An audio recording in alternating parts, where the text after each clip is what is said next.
The NFL Today on CBS is powered by Ram Trucks, built to serve. And welcome back to the NFL Today. And now Amazon takes you out to the sights and sounds of the game between the Jaguars and the Dolphins. So let's take you out to Miami with our announcers, Kevin Harlan, Trent Green, and Melanie Collins. Welcome, everyone, to opening weekend of the National Football League. And good afternoon from Miami, where it's 90 degrees with no rain forecast for the Jacksonville Jaguars and the Miami Dolphins. Hi, everyone, with Trent Green, Kevin Harlan. Thank you so much for joining us and CBS for this NFL season. We had some breaking news before the game. Wide receiver Tyreek Hill detained by police on his way to the stadium. For more details, let's go live to the field and Melanie Collins. Yeah, thank you, Kev. Tyreek Hill detained by police on his way to Hard Rock Stadium this morning, I'm told, as a result of a driving violation. This incident took place just about a block from the stadium, and because of that, a number of teammates stopped to offer their support for Tyreek when they pulled up on the incident. I spoke with Tyreek's agent, Drew Rosenhaus, down here on the field in pregame. He told me in his 37 years as an agent, he's never received a call quite like the one he got this morning. He said the initial call came from tight end Jonnu Smith, another client of his. He said Tyreek was extremely distraught and upset over the incident, but what matters is that everyone is safe and unharmed. I watched Tyreek out here during pregame warm-ups. He appeared business as usual, and he will play in this game against the Jacksonville Jaguars today, guys. All right, Mel, we thank you for that. What is your guess as to how this is going to affect Hill and his teammates today? Well, I think Tyreek Hill is going to get dialed in and focused. I don't think this is going to affect his play at all. But I think back about Mike McDaniel and the expression that he likes to use: adversity creates opportunity. Now, I don't think Mike McDaniel thought the adversity he was going to face was Tyreek getting detained on the way into the stadium. But how does this team react to this? How do they respond to it? It's going to fall on the shoulders of Tua Tagovailoa and how he's going to lead this offense and get everyone on the same page. And that's really the task right now, is getting everybody focused back in. Is this going to divide everybody? I have a feeling it's going to get them that much even closer. All right, Miami made the playoffs last year. Jacksonville did not. They missed it by one game, but they've got their foundational piece raring to go for this one in quarterback Trevor Lawrence. Well, back-to-back winning seasons for Trevor Lawrence. Yes, they did not make the playoffs, but Trevor Lawrence started off last season very hot, and then injuries affected him the way that he played in the second half of the season. We're going to go green and look at some of the things he did early. First off, his vision up the field, his athleticism, that's never been questioned. He understands he has an unblocked player. He's able to avoid that pressure, keep his eyes upfield, make an accurate throw while getting hit. Now, as the injuries built up a year ago, knee, concussion, shoulder, ankle, all of a sudden it started affecting the accuracy of his throw. This time it's behind the receiver. Easy interception for Tennessee in Week 18 a year ago. He has to play better and more consistently.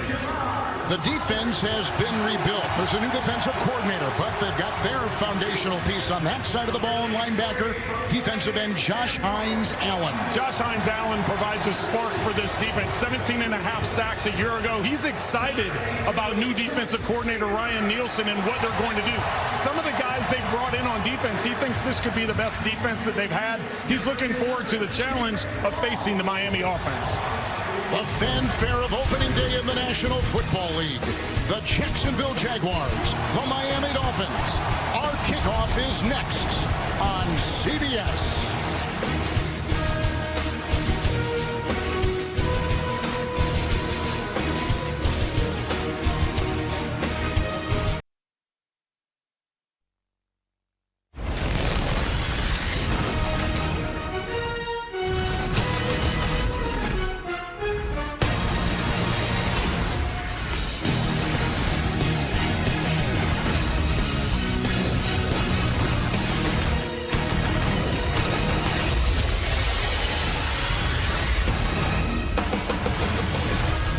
Miami, CBS Sports presents the National Football League.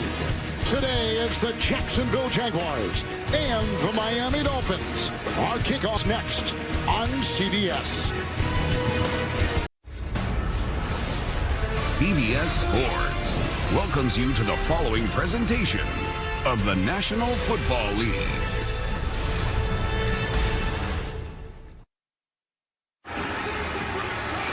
Welcome back to South Florida. Welcome to NFL Kickoff Weekend, presented by YouTube TV. Well, beautiful day. The last time the Dolphins played, it was -4 at kickoff at Arrowhead in Kansas City. Today, it's going to get up to, they think, about 92. That's a 96-degree difference, and we've got new kickoff rules in the NFL. Well, there's no way to possibly explain it this quick, but they're still kicking off from the 35. The kickoff team players line up at the 40. The return players have 9 guys in the box from the 35 to the 30. The landing zone is from the 20 to the goal line. The Dolphins have 2 returners back. That is just a quick version of it. We'll get into more of it as the game goes on. And deep back, Braxton Berrios along with Devon Achane to kick off for Jacksonville, rookie Cam Little. And this will go inside the pylon. It is a touchback, and the new rules say it goes to the 30. And that goes to the 30. Had the ball bounced out of bounds prior to the goal line, it would have been at the 40.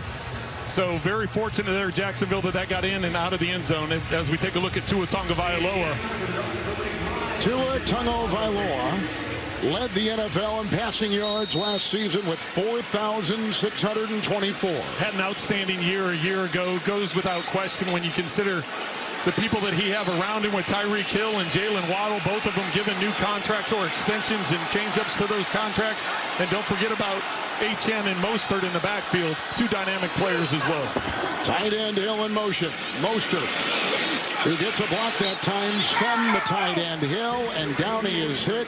Aluakin was over there to make the stop, and there was no gain on the play. What about the offensive line of the Fins? Well, that's going to be an area that you have to keep an eye on. They had some health issues. Aaron Brewer is the new center, but getting healthy and staying healthy along that front. And then there's, as I said, all the different weapons that Tua has at his disposal. Raheem Mostert tied for the NFL lead a year ago with 21 touchdowns, getting the carry on first down. Aaron Brewer is starting at center. There was some talk that he may not go with a hand injury. 2nd down and 10.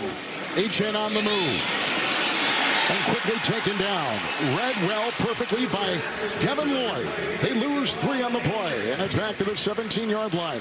Like we said, new coordinator, rebuilt Jacksonville defense. Well, it is, and they've added pieces at every single level. You see the edges there with Walker and Hines Allen. Those guys bring pressure like nobody else in the league. Aluakin in the middle has led the NFL in tackles over the last couple of seasons, and the additions of Cisco on the back end. Darby bringing in new pieces to try and get to this defense that Ryan Nielsen is implementing. You can see on 1st and 2nd down, they are going to be aggressive. 5 in the secondary.